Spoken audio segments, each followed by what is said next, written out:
बच्चों, आज हम लेखन खंड में सम्मिलित विषय संवाद लेखन का अध्ययन करेंगे। ध्यान देना, संवाद साहित्य की अन्य विधाओं की तरह साहित्य लेखन में संवाद भी एक महत्वपूर्ण विधा है। साहित्य की लगभग सभी विधाओं में संवाद का बड़ा महत्व है। अब ध्यान दीजिए, संवाद लेखन दो या दो से अधिक व्यक्तियों के बीच हुई वार्तालाप या संभाषण को संवाद कहते हैं। संवाद किसे कहते हैं? दो या दो व्यक्तियों के बीच हुए वार्तालाप या संभाषण को संवाद कहते हैं। दूसरे शब्दों में, दो व्यक्तियों की बातचीत को वार्तालाप अथवा संभाषण या संवाद कहते हैं। संवाद यानी क्या होता है? संवाद, सम्यक बोलना, मतलब अपनी बातों को इस तरह से प्रभावशाली ढंग से बोलना कि सामने वाले को आपकी बातें प्रभावित करें। जैसे संवाद का सामान्य अर्थ बातचीत है। इसमें दो या दो से अधिक व्यक्ति भाग लेते हैं। अपने विचारों और भावों को व्यक्त करने के लिए संवाद की सहायता ली जाती है।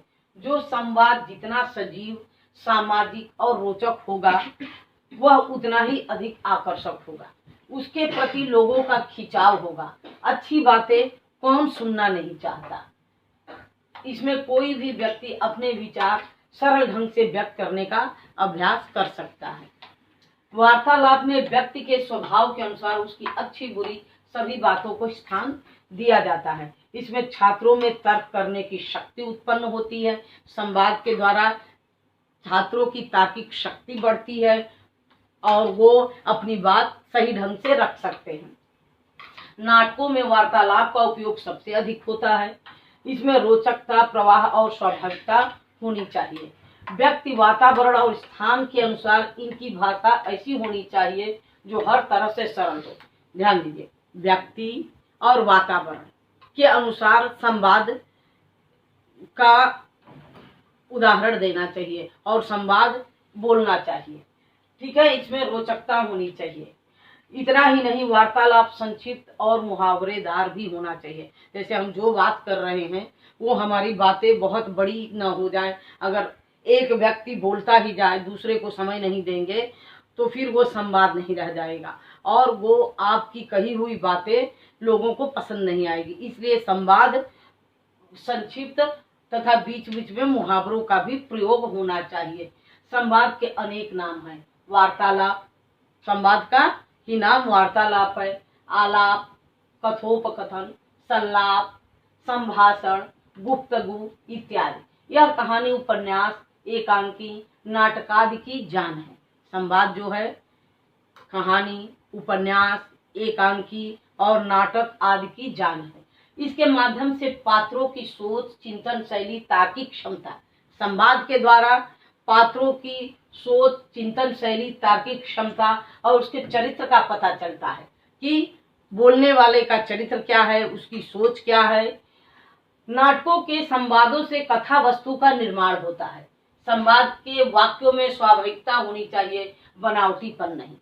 जब हम बोलते हैं तो जैसे आप उदाहरण के स्वरूप किसी से बात करते हैं तो बात में स्वाभाविकता हो झलकनी चाहिए। नॉर्मल ढंग से आप बात करते हैं, कोई भी बनावटीपन नहीं आपकी बातों में दिखाई देनी चाहिए। लंबे लंबे, कठिन और उलझे हुए संवाद प्रायः बनावटी हुआ करते हैं। अच्छा संवाद लेखक ही नाटक, रेडियो नाटक, एकांकी तथा कथा कहानी लिखने में कुशलता हासिल कर सकता है। जो व्यक्ति अच्छी बातें अगर करता है तो अच्छे नाटक की रचना कर सकता है, अच्छी कहानी की रचना कर सकता है, क्योंकि उसकी बातें अच्छी होती है। भाषा बोलने वालों के अनुसार थोड़ी थोड़ी भिन्न होती है। उदाहरण के रूप में, एक अध्यापक की भाषा छात्र की अपेक्षा ज्यादा संतुलित और सारगर्भित होगी, क्योंकि एक छात्र जो है कैसे बोलेगा, एक छोटा बच्चा कैसे बोलेगा, एक अध्यापक कैसे बोलेगा, सबकी बोलने की शैली, सबकी भाषा अलग अलग होती है। जो दो व्यक्ति एक दूसरे के शत्रु हैं की भाषा अलग होगी। कहने का तात्पर्य है कि संवाद लेखन में पात्रों के लिंग, उम्र, कार्य, स्थिति का ध्यान रखना चाहिए। जैसे कि हम संवाद लिख रहे हैं तो दो छोटे बच्चों की अगर बात हो तो वो उनके अनुसार होनी चाहिए, दो बड़ों की बात हो वे उनके अनुसार होनी चाहिए। संवाद लेखन में इन बातों पर भी ध्यान देना चाहिए कि वाक्य रचना सजीव हो। जो हमने वाक्य की रचना की है वो हमारी बातें ऐसा लगनी चाहिए कि वो सजीव हो। शैली सरल और भाषा बोधगम्य हो, उसमें कठिन शब्दों का प्रयोग कम से कम हो। संवाद के वाक्य बड़े ना हो, संक्षिप्त और प्रभावशाली हो। मुहावरेदार भाषा काफी रोचक होती है। अतः यथास्थान मुहावरों का प्रयोग करें, क्योंकि मुहावरे बीच बीच में संवाद को या किसी भी वाक्य को और रोचक बना देते हैं। अच्छी संवाद रचना के लिए कुछ बिंदु हैं जिसका कि आपको ध्यान देना है। ध्यान दीजिए। संवाद छोटे, सहज तथा स्वाभाविक। संवाद जो हम बोल रहे हैं वो छोटे हो और सहज हो और स्वाभाविक हो, मतलब हमारे बातचीत करने का ढंग जो है वो स्वाभाविक ढंग से हो। जो भी हम बोल रहे हैं, कुछ संकेत बिंदु है जिनके आधार पर संवाद लिखा जा सकता है। जैसे संवाद छोटे, सहज तथा स्वाभाविक हो। जो भी हम बात करते हैं वो छोटे छोटे हो, सहज हो और स्वाभाविक हो, मतलब स्वभाव के अनुसार। ज्यादा घुमावदार बातें और ज्यादा टेढ़े मेढ़े बातें वो जो है पाठकों को अच्छी नहीं लगती। संवादों में रोचकता एवं सरसता हो। जो भी हम बात करें वो लोगों को हमारी बातें रोचक लगे और सरस हो। हमारी कहने का तात्पर्य है कि हमारी बोलने की शैली जो है वो लोगों को प्रभावित करे। इनकी भाषा सरल, स्वाभाविक और बोलचाल के निकट हो। उसमें क्लिष्ट तथा अप्रचलित शब्दों का प्रयोग न हो। क्लिष्ट मतलब कठिन और अप्रचलित, जैसे कि जो शब्द बोले जाए उसमें कुछ ऐसे शब्द न बोले जाए जो सुनने वाले को अच्छा न लगे, अर्थात अभद्र बातों का प्रयोग संवाद में नहीं करना चाहिए।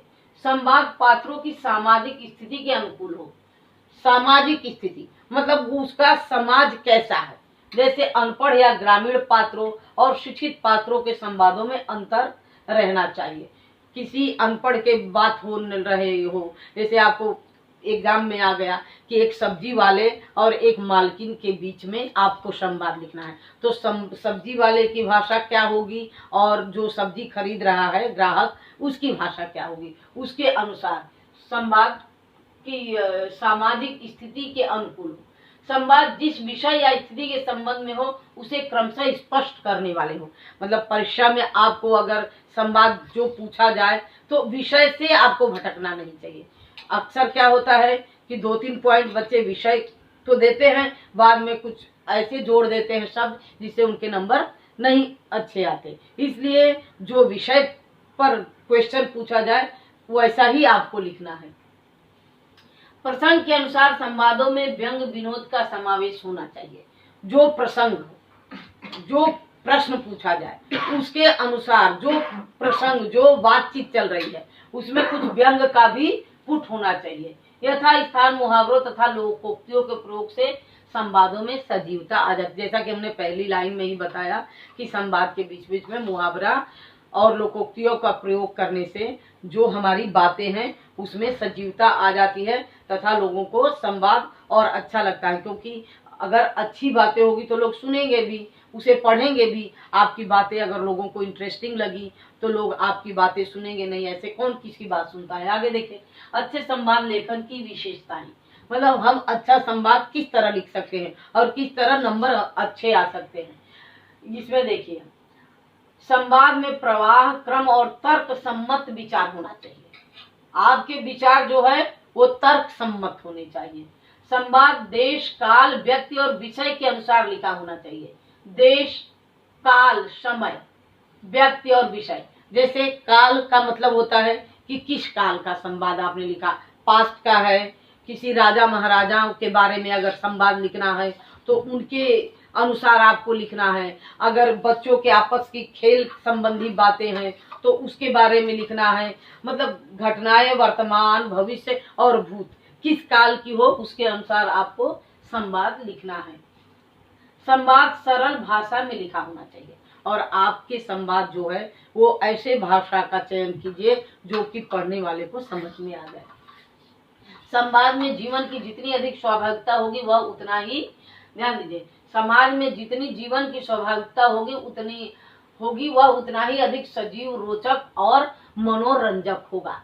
आप जीवन से संबंधित जो भी नॉर्मल जिंदगी में हम व्यतीत कर रहे हैं, जो भी हमारी बातें हैं वो हम उसी अनुसार करेंगे। जैसे दो छात्र हैं आपस में वो क्या बात करते हैं, या दो अध्यापक की बातें, या अध्यापक और छात्र की बातें, या प्रिंसिपल और अध्यापक की बात किस तरह की होनी चाहिए, वो उसके अनुसार आपको संवाद लिखना है। संवाद का आरंभ और अंत रोचक हो। जो भी संवाद आप स्टार्टिंग करते हैं या एंडिंग करते हैं वो रोचक होना चाहिए। ऊपर दी गई विशेषताओं को ध्यान में रखकर छात्रों को संवाद लिखने का अभ्यास करना चाहिए। इससे उनमें जीवनगत यथार्थ को समझने और सृजनात्मक शक्ति को उजागृत करने का अवसर मिलता है। उनमें बोलचाल की भाषा लिखने की प्रवृत्ति जगती है। कुछ उदाहरण इस प्रकार है। अब हम संवाद के कुछ उदाहरण बताते हैं कि आप संवाद परीक्षा में क्वेश्चन पूछेगा तो आप संवाद कैसे लिखेंगे। जैसे आप ध्यान दीजिए, पड़ोसी और अगनू काका का संवाद। जैसे एक पड़ोस में आपका पड़ोसी है, अगनू काका के पड़ोसी और अगनू काका का संवाद। पड़ोसी, यह पिल्ला कब पाला अगनू काका। मान लीजिए अगनू काका कोई पिल्ला लेके आए हैं और उनका पड़ोसी पूछता है कि अगनू काका यह पिल्ला कब पाला। अगनू काका, अरे भैया मैंने काहे को पाला, यहाँ अपने ही पेट का ठिकाना नहीं, रात में जाने कहाँ से आ गया। ये अगनू काका बोलते हैं। पड़ोसी, तुम इसे पाल लो काका। अगनू काका, भैया की बातें इसे पाल कर करेंगे क्या। पड़ोसी, तुम्हारी कोठरी ताका करेगा, तुम्हारी कोठरी ताका करेगा। अगनू काका, कोठरी में कौन खजाना गड़ा है जो ताकेगा। संवाद इतना और ध्यान देना है कि संवाद 50 से 60 शब्दों में ही होना चाहिए। ये नहीं कि संवाद आप लिखते जा रहे हैं, बहुत बड़ा संवाद नहीं लिखना है। सिर्फ 50 से 60 शब्दों में आपको संवाद लिखना है। नेक्स्ट, जैसे मान लीजिए आपको परीक्षा में किस तरह के संवाद पूछे जाएंगे। गुरु घंटाल और मस्तीलाल के बीच संवाद। देखिए, गुरु घंटाल, आओ आओ मस्ती, कहो क्या हालचाल है। मस्तीलाल, ठीक, कहाँ है गुरु, आजकल बड़ा ही परेशान रह रहा हूँ।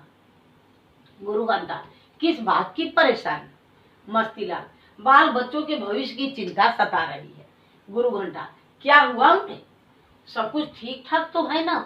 मस्तीलाल, ठीक क्या ठाक रहेगा गुरु, इस बार फिर मेरे दोनों बेटे इंटर फेल हो गए। गुरु घंटाल, मैं तो कहता हूँ छोड़ दे दोनों को पढ़ाना लिखाना, बना दे उन्हें नेता, राजनीति में सब चलता है।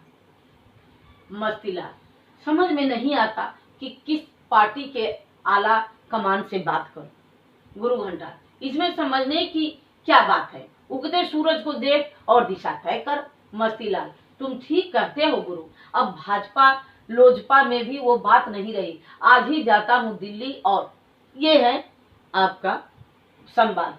दो छात्राओं के बीच संवाद कैसे होने चाहिए, जैसा आप आपस में बात करते हैं वो सोच लीजिए। परीक्षा में अगर आता है, पूजा अभी तक सर नहीं आए। कोमल, इतनी जल्दी आते ही कब है। पूजा, रोज 10 मिनट लेट कर देते हैं। अब ध्यान दीजिए, अगर अध्यापक कक्षा में लेट जाता है तो छात्र उसके बारे में उनकी क्या थिंकिंग है, क्या विचार है, क्या सोचते हैं।